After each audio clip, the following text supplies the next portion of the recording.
ആലുവ അദ്വൈതാശ്രമം ശ്രീനാരായണ ഗുരു സ്ഥാപിച്ച ആശ്രമം കേരളത്തിന് വലിയ തോതിൽ ആത്മീയ മണ്ഡലത്തിലേക്ക് ഒരുപാട് ജ്ഞാനം ചൊരിഞ്ഞ ഈ കേരളീയ നവോത്ഥാനത്തിൻ്റെ മുഖമുദ്രയായി മാറിയ ആശ്രമം വലിയ പാരമ്പര്യവും ചരിത്രവും അതിലുണ്ട്.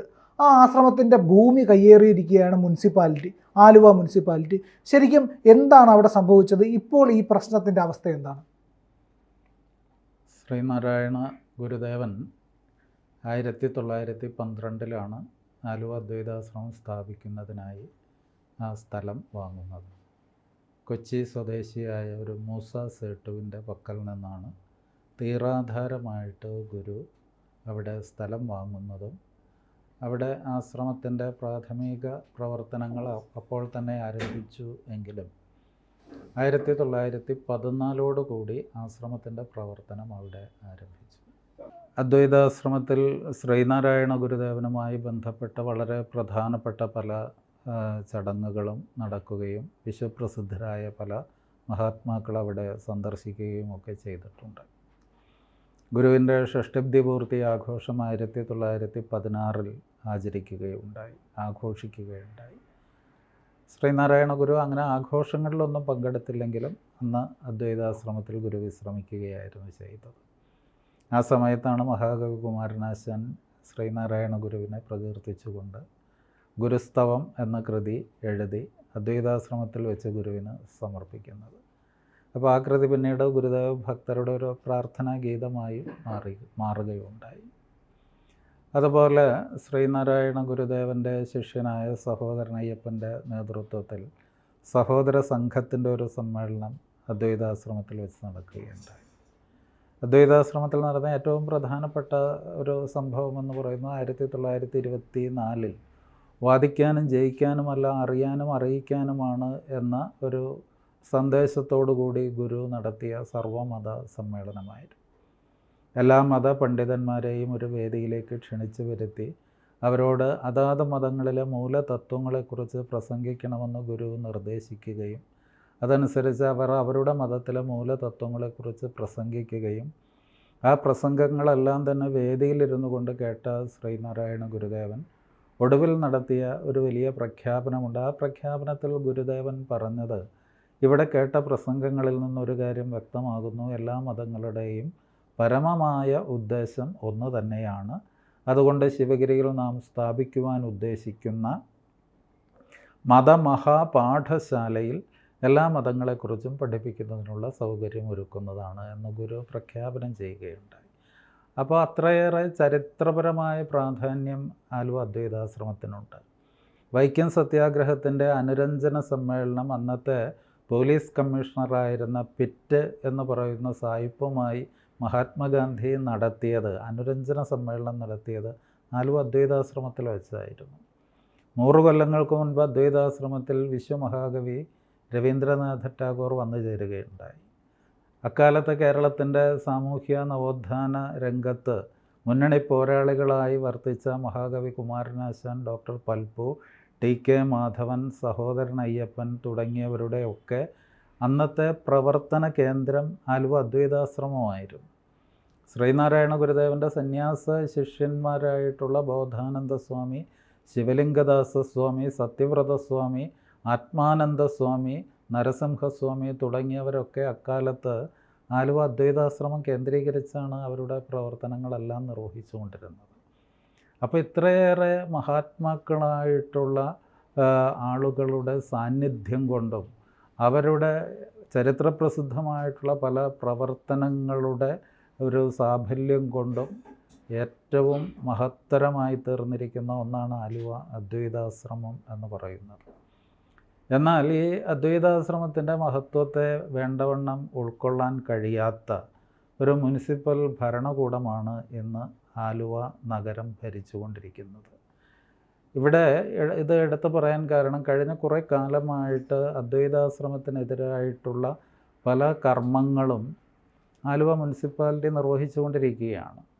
ഒരു കാലത്ത് ആലുവ നഗരത്തിലുള്ളവരും ആലുവ ആശ്രമത്തിന് പരിസരവാസികളുമായ ആളുകളൊക്കെ കുളിക്കാൻ പോയിക്കൊണ്ടിരുന്നതും അവരുടെ അഴുക്ക് വസ്ത്രങ്ങളുമായി അത് അലക്കാനായിട്ട് പോയിരുന്നതും അദ്വൈതാശ്രമത്തിൻ്റെ നടുവിലൂടെയാണ്. അവിടെ ഗുരുമന്ദിരം, ഗുരു സ്ഥാപിച്ച ആശ്രമത്തിലെ ഗുരുവിൻ്റെ പ്രതിഷ്ഠയുള്ള ഗുരുമന്ദിരത്തിന് സമീപത്തു കൂടി അവർ അങ്ങനെ പോകുന്നത് കണ്ടപ്പോൾ അത് ഒഴിവാക്കാനായിട്ട് അവർക്ക് വേണ്ടി, എന്നാൽ അവർക്ക് ഈ ആവശ്യങ്ങൾ നിർവഹിക്കണമെന്നുള്ള ഒരു സതുദ്ദേശത്തോടു കൂടി ആശ്രമത്തിൻ്റെ പടിഞ്ഞാറേ അറ്റത്തുള്ള അവിടെ ഒരു തോട് ഒഴുകിക്കൊണ്ടിരിക്കുന്നുണ്ട്. ആ തോടാണ് ആശ്രമത്തിൻ്റെ അതിര്. അപ്പോൾ ആ തോടിനോട് ചേർന്ന് ഒരു വഴി നടക്കാനായിട്ട് ഒരു റോഡ് അവിടെ ഉണ്ടാക്കുകയും അത് ഒരു വേലി കെട്ടിത്തിരിക്കുകയും ചെയ്തു. പലപ്പോഴും ഇത് ഈ സാമൂഹ്യ വിരുദ്ധരായിട്ടുള്ള ആളുകൾ ധാരാളം പേർ അക്കാലത്തും ഇന്നും ആലുവയിലുണ്ട്. അപ്പോൾ അവരുടെ ഒരു നിരന്തരമായിട്ടുള്ളൊരു ആക്രമണവും അവരുടെ പല വിധത്തിലുള്ള ഉപദ്രവങ്ങളും ആശ്രമം നിരന്തരം നേരിട്ടുകൊണ്ടിരുന്നിട്ടുണ്ട്. ഇന്നും അത് തുടരുകയാണ്. അപ്പോൾ അത് ഒഴിവാക്കുക എന്ന ലക്ഷ്യത്തോടു കൂടി അവിടെ ഒരു വേലി കെട്ടി തിരിക്കുകയും ചെയ്തു. ആ വേലി പിന്നീട് ഒരു മതിലാക്കി ഉയർത്തുകയും ചെയ്തു. കാരണം വേലി പൊളിച്ചുകൊണ്ട് ആളുകൾ വീണ്ടും ആശ്രമം കോമ്പൗണ്ടിലേക്ക് സാമൂഹ്യ വിരുദ്ധരായിട്ടുള്ളവർ വരാൻ തുടങ്ങിയപ്പോൾ അത് ഒഴിവാക്കുന്നതിന് വേണ്ടി ഒരു ഉയരത്തിലൊരു മതിലും കെട്ടി തിരിച്ചിരുന്നു. പക്ഷേ ഈ റോഡ് എന്ന് പറയുന്നത് അത് ആശ്രമത്തിൻ്റെ തന്നെ ഭൂമിയാണ്, ആശ്രമത്തിൻ്റെ വകയാണ്. കാരണം ആശ്രമത്തിൻ്റെ അതിര് എന്ന് പറയുന്നത് തോടാണ്. അപ്പോൾ ഇതിനിടയിൽ ഏതാണ്ടൊരു 20-25 വർഷങ്ങൾക്ക് മുൻപ് ആലുവയിലെ അന്നത്തെ MLA ആയിരുന്ന ശ്രീ മുഹമ്മദ് അലിയും അതുപോലെ മുനിസിപ്പൽ ജീവനക്കാരും മുനിസിപ്പൽ ചെയർമാനുമൊക്കെ അന്നത്തെ ആശ്രമത്തിൻ്റെ ചുമതല വഹിച്ചിരുന്ന സ്വാമിയുടെ അടുക്കൽ വന്നിട്ട് അവർ ഒരു ആവശ്യം ഉന്നയിച്ചു. അവിടെ ആ കടവ് ഒന്ന് തെളിച്ചെടുക്കണമെന്നും അവിടെ സൗകര്യങ്ങളൊക്കെ വർദ്ധിപ്പിക്കണമെന്നുമായിരുന്നു അവരുടെ പരിമിതമായിട്ടുള്ളൊരു ആവശ്യം. അപ്പോൾ റോഡ് ഈ കുളിക്കടവ് തെളിഞ്ഞു കിടക്കുന്നത് അവിടെ വരുന്ന ഭക്തജനങ്ങൾക്ക് പ്രയോജനപ്രദമായി തീരുമല്ലോ എന്ന് കരുതി അന്ന് ഇരുന്ന ആശ്രമം സെക്രട്ടറി അത് അനുവദിച്ചു കൊടുക്കുകയും, എന്നാൽ അതിൻ്റെ മറവിൽ ഇവർ വലിയൊരു ചതി ചെയ്യുകയാണ് ചെയ്തത്. അവരവിടെ ഒരു മലിനജല ശുദ്ധീകരണ പ്ലാന്റ് അവിടെ സ്ഥാപിച്ചു. മലിനജല ശുദ്ധീകരണ പ്ലാന്റ് ആണെന്നറിഞ്ഞപ്പോൾ ആശ്രമത്തിൽ നിന്ന് എതിർക്കാതിരുന്നത് പെരിയാർ നദിയുടെ സംശുദ്ധിയെ മുൻനിർത്തിയാണ്. കാരണം ആലുവ നഗരത്തിലെ മുഴുവൻ മാലിന്യങ്ങളും ഒഴുകി വരുന്നത് ഈ തോട്ടിലൂടെയാണ്. ഈ തോട്ടിലൂടെ ഒഴുകി വരുന്ന മലിനജലം മുഴുവൻ പെരിയാർ നദിയിലാണ് ചെന്ന് പതിക്കുന്നത്. ഈ എറണാകുളം ജില്ലയുടെ ഏതാണ്ട് മിക്കവാറും ഭാഗങ്ങളിൽ ശുദ്ധജലം എത്തിച്ചു കൊടുക്കുന്നത് അതിന് തൊട്ട് മുമ്പുള്ള വാട്ടർ ട്രീറ്റ്മെൻറ്റ് പ്ലാന്റിൽ നിന്നാണ് എന്നുകൂടി ഓർക്കണം. അവിടെയാണ് ഈ മാലിന്യം മുഴുവൻ വന്നു ചേരുന്നത്. അതുകൊണ്ടൊരു സതുദ്ദേശത്തോടു കൂടി അവിടെ ഒരു മലിനജല ശുദ്ധീകരണ പ്ലാന്റ് വരുന്നു എന്നറിഞ്ഞപ്പോൾ അന്നും ആശ്രമം അതിന് എതിര് നിന്നില്ല. എന്നാൽ ആലുവ മുനിസിപ്പാലിറ്റി ഒരു പ്രകാരത്തിലും ഈ മലിനജല ശുദ്ധീകരണ പ്ലാന്റ് നേരാവണ്ണം നടത്തിയിട്ടില്ല. ആകെ അതൊരു 3-4 മാസം മാത്രമാണ് പ്രവർത്തിച്ചത്. പ്രവർത്തിച്ചപ്പോൾ അത് അവരവിടെ ചെയ്തത് ഈ മലിനജലം മുഴുവൻ പമ്പ് ചെയ്തൊരു ടാങ്കിലേക്ക് കയറ്റുകയും ആ ടാങ്കിലുള്ള ഒരു ഫാൻ അത് കറക്കി അതൊന്നുകൂടി കലക്കി ആ കലങ്ങിയ മലിനജലം നേരെ പുഴയിലേക്ക് ഒഴുക്കി കളയുകയും മാത്രമാണ് ചെയ്തത്. ഇവർ ഇത് നിർമ്മിക്കുന്നതിന് മുൻപ് പറഞ്ഞിരുന്നത് ഇതിൽ അടിഞ്ഞുകൂടുന്ന സ്ലറി ഉപയോഗിച്ച് ജൈവവളം ഉണ്ടാക്കുമെന്നാണ്. ഇന്നേ തീയതി വരെ 1 ഗ്രാം ജൈവവളം പോലും ഈ പ്ലാന്റിൽ നിന്ന് ഉൽപ്പാദിപ്പിച്ചിട്ടില്ല. അവിടെ അടിഞ്ഞുകൂടിയ മാലിന്യം മുഴുവൻ എന്ത് ചെയ്തു എന്ന് മുനിസിപ്പാലിറ്റിക്കാർ ഉത്തരം പറയേണ്ടതായിരുന്നു. കാരണം ഈ മാലിന്യം മുഴുവൻ നദിയിലേക്ക് തന്നെ തള്ളിക്കളയുകയാണ് അവിടെ ചെയ്തുകൊണ്ടിരുന്നത്. ഇതിൻ്റെ പ്രവർത്തനം കഷ്ടിച്ച് 5-6 മാസം മാത്രമാണ് നിലനിന്നത്. പിന്നീട് അത് പ്രവർത്തനരഹിതമായി. അത് പ്രവർത്തനരഹിതമായ കാലം മുതൽ അവിടെ സാമൂഹ്യ വിരുദ്ധരുടെ അഴിഞ്ഞാട്ട കേന്ദ്രമായി മാറുകയാണ് ചെയ്തത്. രാത്രിയായി കഴിഞ്ഞാൽ സെക്സ് വർക്കേഴ്സ് അവിടെ വരികയും അവരുടെ ഒരു വിഹാര കേന്ദ്രമാക്കി അത് മാറ്റുകയും ചെയ്തിരുന്നു. അവിടെ കാവലിനായിട്ട് ആരെയും ഏർപ്പെടുത്തിയിട്ടില്ല എന്നാണ് മുനിസിപ്പൽ ചെയർമാനായ ശ്രീ MO ജോൺ പറയുന്നത്. എന്നാൽ അതേ വാർഡിലെ കൗൺസിലർ ശ്രീ ജയകുമാർ പറയുന്നത് അവിടെ അയ്യപ്പൻ എന്ന് പറയുന്ന ഒരാളെ നിയോഗിച്ചിട്ടുണ്ട് എന്നാണ്.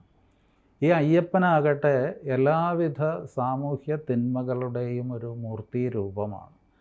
അവിടം കേന്ദ്രീകരിച്ചുകൊണ്ട് മയക്കുമരുന്നിൻ്റെ വിൽപ്പന, വരുന്നവർക്ക് മദ്യം വിൽപ്പന നടത്തുക, മദ്യം വാറ്റുക, അതിനുള്ള ഉപകരണങ്ങൾ അവിടെ സൂക്ഷിക്കുക, ഇതൊക്കെ അടങ്ങുന്ന ഒരു മാഫിയ കേന്ദ്രമായിട്ടാണ് ഈ മലിനജല ശുദ്ധീകരണ പ്ലാന്റ് നാളിതുവരെ പ്രവർത്തിച്ച് പോന്നത്. ഇതിനെല്ലാം ആലുവ മുനിസിപ്പൽ ഭരണകൂടം എല്ലാവിധത്തിലുള്ള ഒത്താശയും ചെയ്തു കൊടുക്കുകയായിരുന്നു. ജനങ്ങളുടെ നികുതിപ്പണം ഉപയോഗിച്ചുകൊണ്ട് അവിടെ പ്രവർത്തിച്ചു കൊണ്ടിരിക്കുന്ന ഒരു മുനിസിപ്പാലിറ്റി അതിപവിത്രമായിട്ടുള്ളൊരു ആശ്രമ സങ്കേതത്തെ മലിനപ്പെടുത്തുന്ന കർമ്മങ്ങളാണ് നാളിതുവരെ ചെയ്തത് എന്നുള്ളത് ഏറ്റവും ഖേദകരമായിട്ടുള്ള ഒരു വസ്തുതയാണ്. ഇതാണ് അവിടെ സംഭവിച്ചു കൊണ്ടിരുന്നത്. എന്നാൽ അതിനേക്കാൾ ഉപരിയായി മുനിസിപ്പൽ ഭരണാധികാരികൾ വലിയൊരു ദ്രോഹം കൂടി അദ്വൈതാശ്രമത്തോട് ചെയ്തു. അദ്വൈതാശ്രമത്തിൻ്റെ ഭൂമി, അവിടെ ഉണ്ടായിരുന്ന പ്രത്യേകം മതിൽ കെട്ടിത്തിരിച്ച ആ റോഡ് മുനിസിപ്പാലിറ്റിയുടെ അസറ്റ് ലിസ്റ്റിൽ അവർ ഉൾപ്പെടുത്തി. ഇതെങ്ങനെ മുനിസിപ്പാലിറ്റിയുടെ അസറ്റ് ലിസ്റ്റിൽ വന്നു ചേരും എന്നുള്ളതിനെ സംബന്ധിച്ച് മുനിസിപ്പാലിറ്റിക്ക് ഇതിനെ സംബന്ധിച്ച് വ്യക്തമായൊരു മറുപടി ഇതുവരെ നൽകാൻ കഴിഞ്ഞിട്ടില്ല. ഒരാളുടെ കയ്യിലിരിക്കുന്ന സ്വത്ത് മറ്റൊരാളുടെ കയ്യിലേക്ക് ചെന്ന് ചേരണമെന്നുണ്ടെങ്കിൽ ഒന്നുകിൽ അയാൾ വിൽക്കണം, അല്ലെങ്കിൽ അയാൾ ആ പ്രസ്ഥാനത്തിന് വേണ്ടി അത് സമർപ്പിക്കണം. അതുമല്ലെങ്കിൽ ഗവൺമെൻറ് അത് ഏറ്റെടുത്തിട്ട് ആ മുനിസിപ്പാലിറ്റിക്ക് കൈമാറണം. ഇങ്ങനെ ഒരു പ്രക്രിയയും മുനിസിപ്പാലിറ്റി ഈ ഭൂമി ഏറ്റെടുത്തതുമായി ബന്ധപ്പെട്ട് നടത്തിയിട്ടില്ല.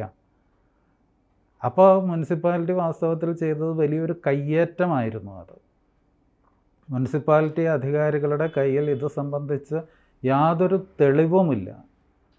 എന്നിട്ട് അവർ അവകാശപ്പെടുന്നത് ഇത് അവരുടെ ഭൂമിയാണ് എന്നാണ്. ഇതിൽ ഓർത്തിരിക്കേണ്ട ഒരു കാര്യം, ശ്രീനാരായണ ഗുരുദേവൻ മൂസ സേട്ടുവിൽ നിന്ന് ഈ സ്ഥലം വാങ്ങുമ്പോൾ ഗുരു അന്ന് എഴുതിയ ആ വിൽപ്പത്രം, ആ വിൽപ്പത്രത്തിൽ കൃത്യമായി തന്നെ ഇക്കാര്യം പറഞ്ഞിട്ടുണ്ട്. ഇവിടെ ഇതിൻ്റെ അതിരായിട്ട്, ഗുരു വാങ്ങിയ സ്ഥലത്തിൻ്റെ അതിരായിട്ട് പറയുന്നത് അതിൻ്റെ വടക്ക് ഭാഗത്ത് ആലുവ പുഴയും പടിഞ്ഞാറ് ഭാഗത്ത് തോടുമാണ് എന്നാണ്. പടിഞ്ഞാറ് ഭാഗത്ത് തോടാണെങ്കിൽ പിന്നെ അവിടെ ഒരു റോഡ് എങ്ങനെ വന്നു എന്ന് മുനിസിപ്പൽ അധികൃതർ കൃത്യമായി മറുപടി പറയേണ്ടതാണ്. അതുപോലെ അതിൻ്റെ തെക്ക് ഭാഗത്ത് തച്ചേരി കയ്യാല നിലവും കിഴക്ക് ഭാഗത്ത് നടേപ്പള്ളി പറമ്പുമാണ് എന്ന് കൃത്യമായി തന്നെ ഇതിൽ പറഞ്ഞിട്ടുണ്ട്. ഇത് പറഞ്ഞ സ്ഥിതിക്ക് പിന്നെ അതിൽ യാതൊരു ന്യായീകരണവും വാസ്തവത്തിൽ മുനിസിപ്പാലിറ്റിക്കില്ല. വെറും ഗുണ്ടായിസം മാത്രമാണ് മുനിസിപ്പൽ അധികൃതർ കാണിച്ചു കൊണ്ടിരിക്കുന്നത്. എന്നാൽ മാത്രമല്ല, ആലുവ അദ്വൈതാശ്രമം എന്ന് പറയുന്നത് വർക്കല ശിവഗിരി മഠത്തിൻ്റെ ഒരു ബ്രാഞ്ചാണ്. വർക്കല ശിവഗിരി മഠം എന്ന് പറഞ്ഞാൽ ശ്രീനാരായണ ധർമ്മസംഘം ട്രസ്റ്റ് എന്ന പേരിൽ അറിയപ്പെടുന്ന ഒരു പ്രസ്ഥാനമാണ്. ശ്രീനാരായണ ഗുരുവാണ് ശ്രീനാരായണ ധർമ്മസംഘം സ്ഥാപിച്ചത്. അപ്പോൾ ഈ ധർമ്മസംഘം സ്ഥാപിച്ചപ്പോൾ അതിനൊരു ട്രസ്റ്റ് സ്കീമുണ്ട്. ആ ട്രസ്റ്റ് സ്കീമിൽ 74-ാമത്തെ ഖണ്ഡികയിൽ കൃത്യമായി പറയുന്നൊരു കാര്യമുണ്ട്. സംഘത്തിൻ്റെ വകയും അധീനതയിലുള്ളതുമായ ഏതെങ്കിലും വസ്തുക്കളോ സ്ഥാപനങ്ങളോ മറ്റ് ആസ്തികളോ കടപ്പെടുത്തുകയോ വിൽക്കുകയോ മറ്റു വിധത്തിൽ അന്യാധീനപ്പെടുത്തുകയോ നഷ്ടപ്പെടുത്തുകയോ ചെയ്യാൻ ആർക്കും അവകാശമുണ്ടായിരിക്കുകയില്ല. ഈ പറഞ്ഞതിൽ നിന്ന് തന്നെ ഒരു കാര്യം വ്യക്തമാണ്. അദ്വൈതാശ്രമത്തിലിരിക്കുന്ന ഒരു സ്വാമിക്ക് ഇത് മറ്റൊരാൾക്ക് കൊടുക്കാനായിട്ട് അധികാരമില്ല. അഥവാ കൊടുത്താൽ തന്നെ അതിന് വാലിഡിറ്റി ഇല്ല, അതിന് നിയമപരമായി യാതൊരു സാധുതയുമില്ല. അങ്ങനെ ഇരിക്കെ മുനിസിപ്പൽ അധികൃതർ ഈ പറയുന്നതിന് എന്ത് അടിസ്ഥാനം, എന്ത് ന്യായമാണ് ഉള്ളത്? ഇപ്പോഴും ആലുവ മുനിസിപ്പാലിറ്റിയുടെ ചെയർമാൻ ശ്രീ എം.ഒ. ജോൺ വളരെ ധാർഷ്ട്യത്തോടു കൂടി പറയുന്നത് ഇത് മുനിസിപ്പാലിറ്റി വക സ്ഥലമാണ് എന്നാണ്. അങ്ങനെ പറയാൻ അങ്ങേർക്ക് എന്ത് അധികാരമാണുള്ളത്? എന്ത് ന്യായമാണ് അതിന് പിന്നിലുള്ളത്? UDF സംവിധാനത്തിലാണ് ആലുവ മുനിസിപ്പാലിറ്റി ഭരണം നടക്കുന്നത്. ഇന്ത്യൻ നാഷണൽ കോൺഗ്രസിൻ്റെ പ്രവർത്തകനാണ് ശ്രീ എം.ഒ. ജോൺ. എം ഒ ജോണിൻ്റെ ഈ കർമ്മത്തിലൂടെ സംഭവിക്കാൻ പോകുന്നത് UDF സംവിധാനത്തിന് വലിയൊരു നഷ്ടമായിരിക്കും. അല്ലെങ്കിൽ ഇന്ത്യൻ നാഷണൽ കോൺഗ്രസ്സിന് ഇപ്പോൾ വരാനിരിക്കുന്ന തെരഞ്ഞെടുപ്പുകളിലൊക്കെ ഇത് ബാധിക്കാനായിട്ട് സാധ്യതയുണ്ട്. അതുമൂലം ഇന്ത്യൻ നാഷണൽ കോൺഗ്രസ്സിനോ UDFനോ എന്തെങ്കിലും രൂപത്തിലുള്ള നഷ്ടങ്ങൾ സംഭവിച്ചാൽ അതിന് ഉത്തരവാദിയായിട്ട് ഒരാൾ മാത്രമേ ഉള്ളൂ, അത് ശ്രീ എം ഒ ജോണാണ്. അതോടൊപ്പം എം ഒ ജോണിന് സപ്പോർട്ട് ചെയ്യുന്ന മറ്റ് കൗൺസിലർമാരുമാണ്. അവരിതിന് ജനങ്ങളോട് മറുപടി പറയേണ്ടി വരും. കാരണം ശ്രീനാരായണ ഗുരു ഇത് അദ്വൈതാശ്രമം സ്ഥാപിച്ചത് ഈ ലോകത്തിന് വേണ്ടിയാണ്. എല്ലാ മനുഷ്യരും ഗുരുവിൻ്റെ ആദ്യത്തെ സന്ദേശത്തിൽ തന്നെ ഗുരു പറഞ്ഞത്, അരുവിപ്പുറത്ത് പ്രതിഷ്ഠ നടത്തിയതിന് ശേഷം ഗുരുദേവൻ പറഞ്ഞത്, ജാതിഭേദം മതദ്വേഷം ഏതുമില്ലാതെ സർവരും സോദരത്യേന വാഴുന്ന മാതൃകാസ്ഥാനമാമിത് എന്നാണ്. അപ്പം അങ്ങനെ ഒരു മാതൃകാസ്ഥാനത്തെ വിഭാവനം ചെയ്യുന്ന ശ്രീനാരായണ ഗുരുവിൻ്റെ പവിത്രമായ സങ്കേതത്തോട് കാണിക്കുന്ന ഈ കൊടിയ അനീതി, ഇത് വെച്ച് പൊറുപ്പിക്കാൻ കേരളത്തിലെ സുമനസ്സുകളായിട്ടുള്ള മനുഷ്യർ ഒരിക്കലും തയ്യാറാകും എന്നെനിക്ക് തോന്നുന്നില്ല. അതുകൊണ്ട് മുനിസിപ്പൽ അധികൃതരോട് വളരെ വ്യക്തമായി തന്നെ അദ്വൈതാശ്രമത്തിൻ്റെ ഇപ്പോഴത്തെ സെക്രട്ടറി എന്നുള്ള നിലയിൽ എനിക്ക് പറയുവാനുള്ളത്, നിങ്ങൾ കാണിക്കുന്നത് വലിയ തെറ്റാണ്. ഈ തെറ്റ് നിങ്ങൾ ഉടൻ തിരുത്തുവാൻ തയ്യാറാകണം. നിരുപാധികമായിട്ട് ആശ്രമത്തിൻ്റെ കയ്യേറിയ സ്ഥലം ആശ്രമത്തിന് തന്നെ വിട്ടുതരണം എന്നാണ്. കൂടുതൽ വാർത്തകളും വിശേഷങ്ങളും നിങ്ങളിലേക്ക് എത്താൻ ABC മലയാളം സബ്സ്ക്രൈബ് ചെയ്യുക, ബെൽ ബട്ടണും അമർത്തുക.